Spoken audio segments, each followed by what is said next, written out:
Three इडियटची पत्रकार परिषद झाली. त्यातील 2 तर ईव्हीएममुळे खासदार. राहुल गांधींच्या पत्रकार परिषदेवर मंत्री नितेश राणेंची बोचरी टीका. मी आज ऐकलं आहे की 3 इडियटची पत्रकार परिषद झाली.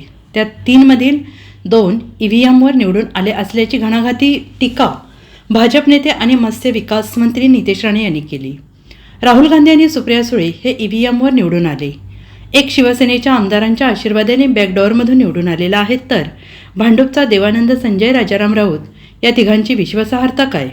तिघांमध्ये दोघं ईव्हीएमवर निवडून आले असतील तर मग लोकसभेच्या निवडणुकीनंतर यांनी पत्रकार परिषद का घेतली नाही? लोकसभेवेळी भाजप शेमड्यांसारखे रडत बसले का? आम्ही कामाला लागलो आणि मेहनत केली, त्यामुळे हरियाणा महाराष्ट्रामध्ये आम्ही सत्ता आणून दाखवली. आम्ही लोकांचा विश्वास संपादन केला आणि यांच्याप्रमाणे शेमड्यांसारखे रडत बसलो नाही, असंही नितेश राणे यांनी म्हटलेलं आहे. ते नागपूर येथे बोलत होते. नाही, मी ऐकलं आज 3 इडियट्सची पत्रकार परिषद झाली आणि त्याच्यामधले 3 मधले 2 तर ईव्हीएम वर निवडून आलेले आहेत. राहुल गांधीजी आणि सुप्रियाताई आमच्या. एक शिवसेनेच्या आमदारांच्या आशीर्वादामध्ये निवडून आलेला आहे, बॅकडोरवाला आहे आमचा संजय राजाराम राऊत. आमच्या भांडूपच्या देवानंद. म्हणजे ह्या तिघांची विश्वासार्हता काय? म्हणजे सगळे तिघांमध्ये दोघं अगर ईव्हीएम वर निवडून आले असतील, मग हीच पत्रकार परिषद लोकसभेच्या निवडणुकीच्या नंतर का घेतली नाही?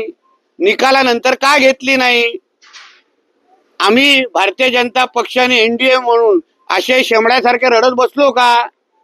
आम्हाला लोकसभेमध्ये जे काही आमचे निकाल लागले त्याच्यानंतर भारतीय जनता पक्ष आणि एनडीएचे सर्वच घटक पक्ष कामाला लागले, मेहनत केली आणि म्हणूनच हरियाणा असो महाराष्ट्र असो सगळीकडे आमची सत्ता आम्ही आणून दाखवली. लोकांचा विश्वास संपन्न केला. हिंदू समाजाला आम्ही लोकांनी जागवलं.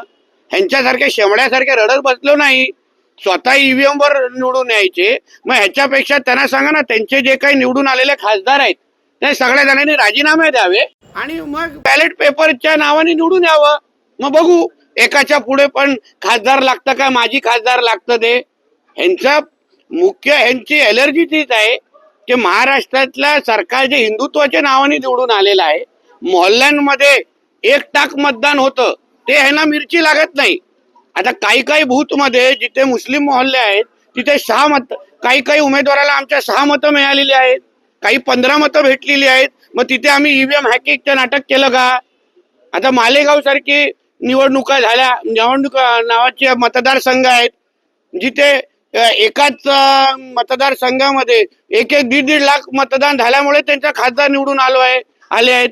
मग तिथे आम्ही शेमड्यासारखे असे बोलत बसलो तर चाललं असतं का? म्हणून ह्या जे तिघं जे काय हे शेमडे जे आज आले आणि मोठे काय पत्रकार परिषद या 3 इडियटनी घेतली ना, जनता हसत होती त्यांच्यावर. स्वतः ईव्हीएमच्या नावाने निवडून यायचं आणि मग आमच्यावर बसून टीका करायची. याच्यापेक्षा लोकांमध्ये जावा, लोकांची मनं जिंका, लोकांसाठी कामं करा जे मोदीजी आणि आमचे फडणवीस साहेब आज करतायत आणि मग तुम्हाला निकालामध्ये त्याचा फरक दिसेल. Bureau report, SBN Marathi, Nagpur.